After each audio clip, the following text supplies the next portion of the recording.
Well, it's a beautiful day down here at the marina, and here with Tiaramisu. Been on lockdown for several weeks, and I haven't done any of the jobs that I've been wanting to do on her. So we'll be tackling the oil coolers today.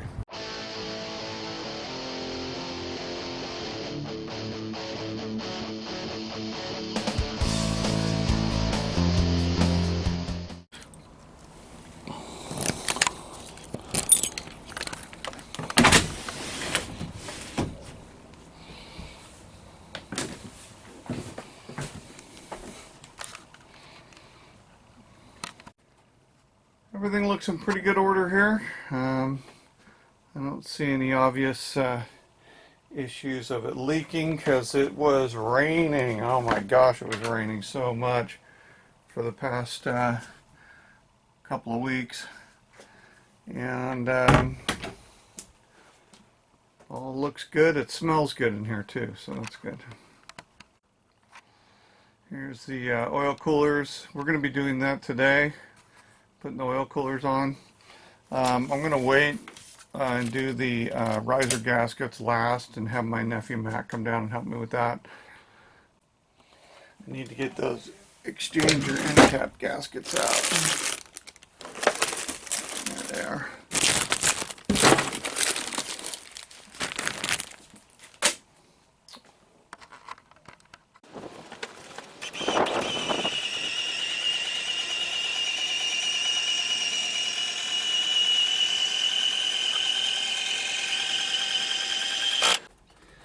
Okay, first thing to do is just loosen everything up so it's going to come off.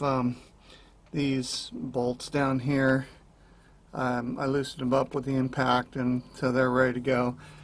This is these are 3/4 inch flares, so there's 4 of those that I gotta loosen up, and of course I got to take the hoses off, and then this one should be ready to come out. So let's give it a shot. Okay, these transmission lines here are 3/4 flare, and I just loosened them up a little bit so I can turn them by hand.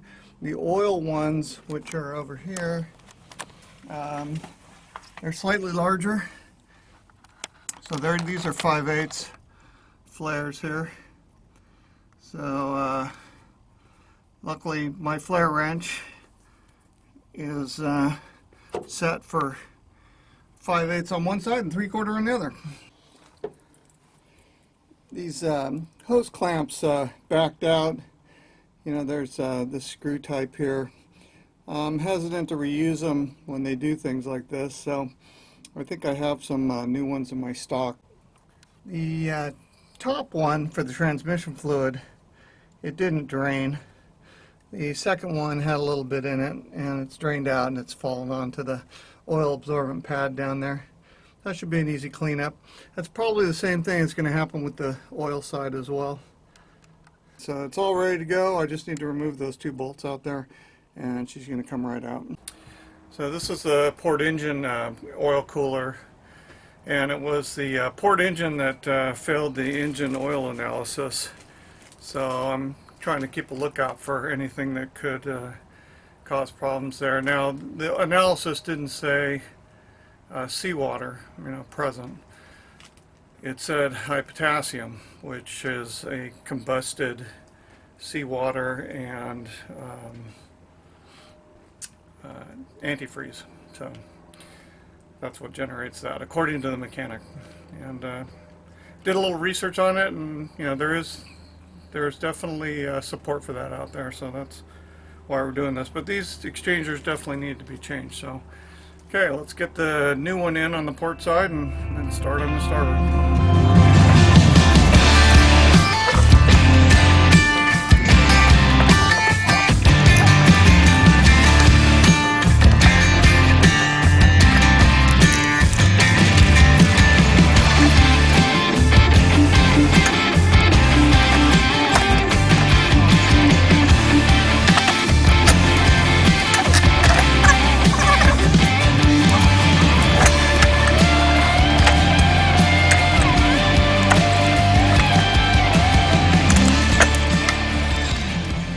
Okay, so I got these flare nuts just in as far as they'll go by hand. That's really important.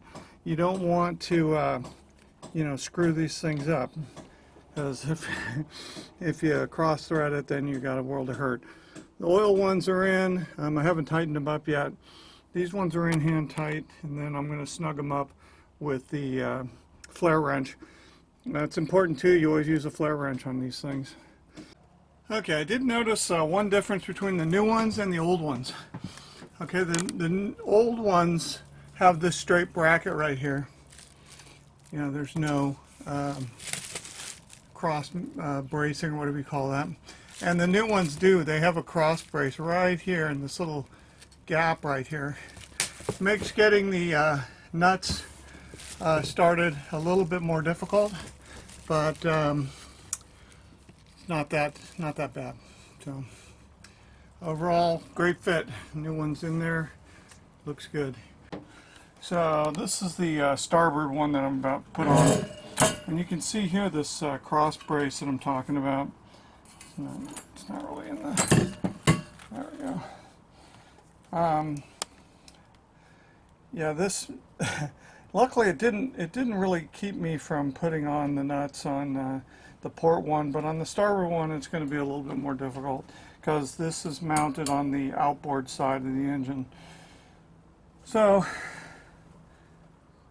should be good. On West Marine, I called them up, said, hey, do you require a mask to get in there? And they said yes, which I don't have a mask. So I've temporarily put the old ones back on. They seem okay. I did a little inspection on them and lubricated them, so they'll probably be fine. Who's up for some Neapolitan ice cream? So we got vanilla, strawberry, and chocolate there. This second bolt on this thing, or nut, trying to get it in down here. I don't know if you can see my hand. Right down here. It's just really being a pain, and it's because of that crossbar. I just can't get that in there. It's, even with a socket, it keeps falling out of the socket. The bolt's in, but I can't get a nut on the end of it. So I'm going to keep trying.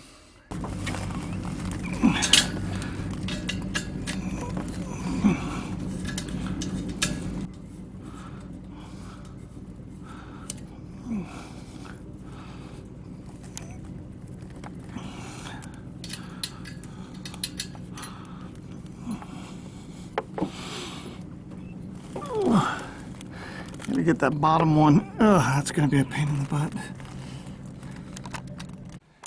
Okay, starboard side is in. I'm going to change the transmission fluid and the engine oil. So I'm not going to test these for leaks just yet because I don't want to start the engines up. I don't want to start the engines up and run the old fluid just in case it's contaminated, which I know on the starboard side it isn't, but just better safe than sorry. Go ahead and change the engine oil and the transmission fluid on both sides before I look for leaks. That way I'm not running old fluids into the new coolers. So I'm going to end it here, and I'm going to do the heat exchangers in the next episode. So stay tuned for that. If you like this episode, please give me a thumbs up, a like, and subscribe. I enjoy working on the boat for as long as I have it. It is up for sale, and hopefully, you know, it's a kind of crazy times right now, so we'll see what happens here as far as selling the boat. So take care and see you on the water. Well, it's time to clean up. And I'm missing one of my flare wrenches, so I gotta keep an eye out for that. So my smallest flare wrench is missing. I'm not sure where it is. It's not down in the bilge, otherwise I would have seen it.